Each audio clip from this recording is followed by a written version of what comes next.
દીપડાની વધી રહેલી અવરજવરથી ભય હેઠળ જીવી રહેલા ઘોઘા ગ્રામજનો વન વિભાગ કચેરી ખાતે રજૂઆત કરવા પહોંચ્યા. દીપડાના આતંક વચ્ચે ભાવનગર જિલ્લાના ઘોઘા ગામના લોકોના જીવ તાળવે ચોંટ્યા છે અને લોકો રોજિંદા જીવનમાં પણ ભય હેઠળ જીવી રહ્યા છે. ત્યારે વાડી વિસ્તારમાં વધેલી દીપડાની અવરજવર અને આંટાફેરાને પગલે ભય હેઠળ જીવી રહેલા ઘોઘાના ખેડૂતો અને ગ્રામજનો ઘોઘા વન વિભાગ કચેરી ખાતે રજૂઆત કરવા પહોંચ્યા હતા. સમગ્ર ઘટના અંગે વિગતે વાત કરીએ તો છેલ્લા 1.5 મહિના કરતાં વધારે સમયથી ઘોઘા ગામના વાડી વિસ્તારમાં દીપડાની અવરજવર વધતા અને 3 જેટલા પશુના શિકાર કરી દીપડો નાસી જાય છે અને આ દ્રશ્યો લોકોમાં દહેશત ફેલાવે છે, જેના કારણે વાડી વિસ્તારમાં રહેતા લોકો પોતાના ખેતરોમાં ખેતકામ કરી શકતા નથી અને રાતે વાડી વિસ્તારમાં પણ જઈ શકતા નથી, જેને લઈને ભય અને અસુરક્ષાની લાગણી વકરતી જોવા મળી રહી છે. જો કે આ દીપડાને પકડવા માટે ઘોઘા વન વિભાગની ટીમ દ્વારા દીપડાને પકડવા વાડી વિસ્તારમાં પાંજરું પણ મૂકવામાં આવ્યું હતું અને દિવસ રાત એક કરી હોવા છતાં પણ પકડથી દૂર રહી દીપડો પાંજરે પૂરાયો નહોતો, જેને લઈને વાડી વિસ્તારમાં રહેતા ખેડૂતો અને લોકોમાં ભયનો માહોલ દિન પ્રતિદિન વધી રહ્યો છે.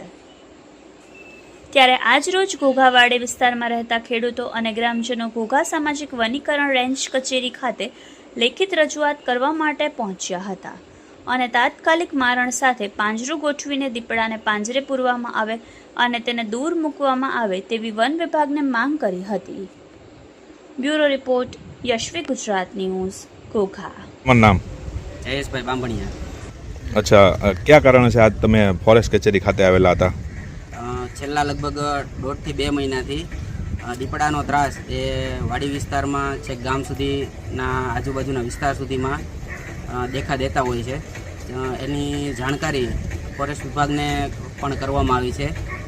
એ લોકોએ એક વખત પિંજરું ગોઠવી અને તપાસ કરી, પણ હજી પણ ગઈકાલની જ વાત છે કે આ દીપડો ફરીથી દેખાયો છે.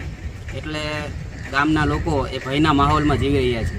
આ દીપડાને વહેલી તકે પકડવામાં આવે અને એને કોઈ જગ્યાએ છોડવાનું હોય તો એ છોડવામાં આવે, જેથી કરી અને આ ભયના માહોલમાંથી વાડી વિસ્તારમાં રહેતા ગામના લોકો એમાંથી મુક્ત થાય. અત્યાર સુધીમાં દીપડાએ કેટલા મારણ કરેલા છે? અત્યાર સુધીમાં એમ જોવા જઈએ તો 1.5 મહિનાની અંદર 3 મારણ કરેલા છે. હવે આવનારા સમયમાં કદાચ આ દીપડો નહીં પકડાય તો આપ શું કરશો? આગળ પગલાં શું લેશો? હવે આજે તો અમે અહીંયા આગળ આવેદનપત્ર આપવા માટે આવેલા હતા આરએફઓની આ ઘોઘા ઓફિસે. તો સાહેબ તો મળ્યા નથી, પણ કોઈ એમના પ્રતિનિધિ તરીકે એ ઓસી તરીકે સ્વીકારેલ છે.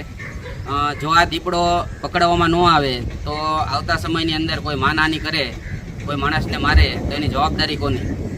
આ 3 મારણ તો કર્યા છે, છતાં કોઈ જાતના પગલાં હજી એને લેવા માટે એક પિંજરું ગોઠવ્યું છે, પણ હજી એ પકડાયો નથી. અવારનવાર દિવસે પણ દેખાય છે. તો જો આ પકડાય નહીં અને કોઈ માણસને મારશે તો આની જવાબદારી કોની? ઓકે, તમારું નામ? રઘુભાઈ રાજાભાઈ બાંભણિયા. ક્યાં રહો છો આપ? વાડી વિસ્તારમાં.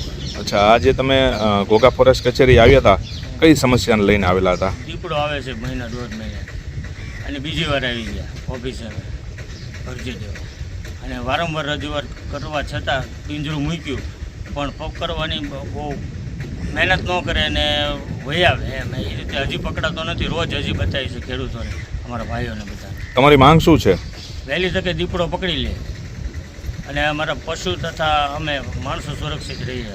રાતે હુઈ પણ એકતા નથી, આખી રાત જાગવું પડે છે. હવે નજીકમાં તો હોય છે દીપડો.